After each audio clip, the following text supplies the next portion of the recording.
So I wrote an essay this morning because I had some time to kill before I could get access to my iPad. It's 9 pages and it took me 45 whole minutes, so I apologize for the sound of rustling papers and my sing-songy reading voice. But here we are. It's called The Progression of Technology, or Bill Gates' Digitless Boy. In the 60s, technology progressed at a rapid pace. The space race was started by the Russians in the late 50s when they put the first satellite in the sky, called Sputnik. All this simple device did was broadcast an inoffensive beeping sound that terrified Americans could hear on their vacuum-tubed radios. A wave of American innovation followed. NASA was formed, and on the backs of the superior and inexpensive mathematical computing ability of black women, white men walked on the moon. In Detroit, this innovation was less technical but still exciting. The expression of the day was "no replacement for displacement" and "race on Sunday, sell on Monday."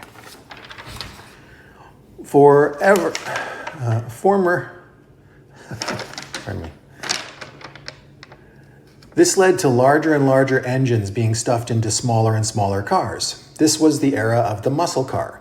A muscle car is generally a sexy little coupe with a big dumb engine. These engines kept getting bigger and dumber until Ford stuffed the 429 cubic inch Cobra Jet V8 into the Mustang. Not to be outdone, Dodge plunked the 440 cubic inch Wedge into the Charger. Chevrolet raised the ante by ramming a 454 cubic inch V8 into the Impala Supersport. Pontiac and Buick one-upped the 454 with the monstrous Super Duty 455 cubic inch engine they put in their cars. Then Ford slammed the door shut with the 460 cubic inch truck engine that they stuffed into the Grand Torino of Starsky and Hutch fame. This might have been the zenith of Detroit technology if not for the imposition of the catalytic converter. This was a device that improved the atrocious emissions of these monstrous engines at the expense of horsepower. These created what is referred to as the mid-70s malaise area, where giant 454 cubic inch Corvette engines produced a measly 150 horsepower. This status quo trudged on until the late 70s when Pontiac introduced the Turbo Trans Am, a goofy combination of a carbureted 301 cubic inch V8 with a turbo. But wait, was this the first time General Motors stuffed a turbo into a small car? Nope.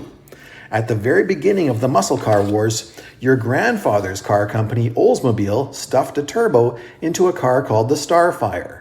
And Chevrolet ripped off the Porsche 911 with something called the Corvair. This handsome small car aped the basic layout of a Porsche 911, rear-engine 6-cylinder with a turbo. The Corvair suffered the same dangerous handling characteristics of the Porsche 911.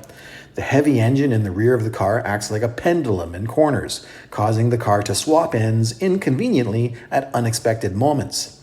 This killed the Corvair, as a man named Ralph Nader wrote a book called Unsafe at Any Speed about it. Porsche solved the problem with a two-pronged approach. First, they created a version of the 911 called the 912. The 912 was identical to the 911, but had a smaller, lighter 4-cylinder non-turbo engine in the back, which went a long way to solving the bad handling and made the car better on gas. The 912 sold very well to smart men and women. But there was still lots of money to be made off of dumb rich guys, so Porsche solved the 911's problem with marketing. They simply pointed out that good drivers didn't crash their 911. This separated the men from the boys, and the Widowmaker was born. So turbos are high-tech, right? Nope. They were developed by aircraft engineers in the 40s to allow piston-engine aircraft to fly high enough to avoid getting shot out of the sky and allowing long-range bombers to bomb the shit out of Germany and Japan. So that's the Cliff Notes version of the progression of performance automotive technology. On the subject of computer operating systems, in the mid-70s, a horny young nerd named Bill Gates recognized the potential for the DOS-based operating system developed by IBM to identify and isolate vulnerable women. He engineered the ripoff of that operating system from IBM, and MS-DOS was born.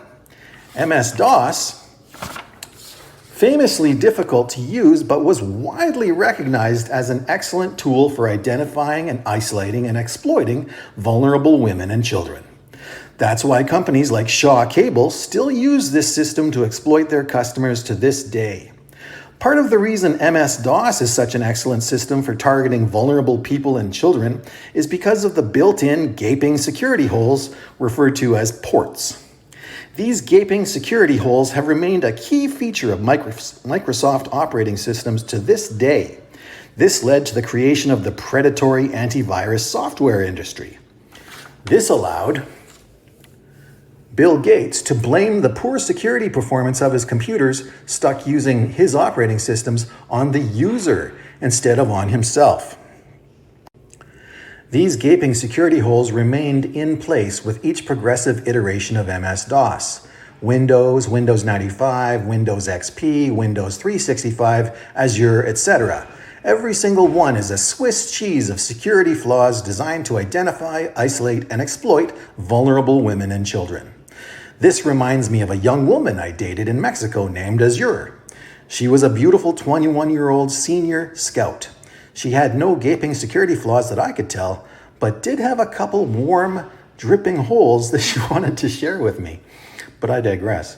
So in conclusion, Bill Gates deserves to be cut into bite-sized pieces with a hammer and buried next to Jeffrey Epstein and Harvey Weinstein. He's an embarrassment to Seattle and a scourge on any defense system that uses his deliberately flawed technology. I would happily volunteer to gouge his eyes out and shove them up his ass to show him how shitty he is.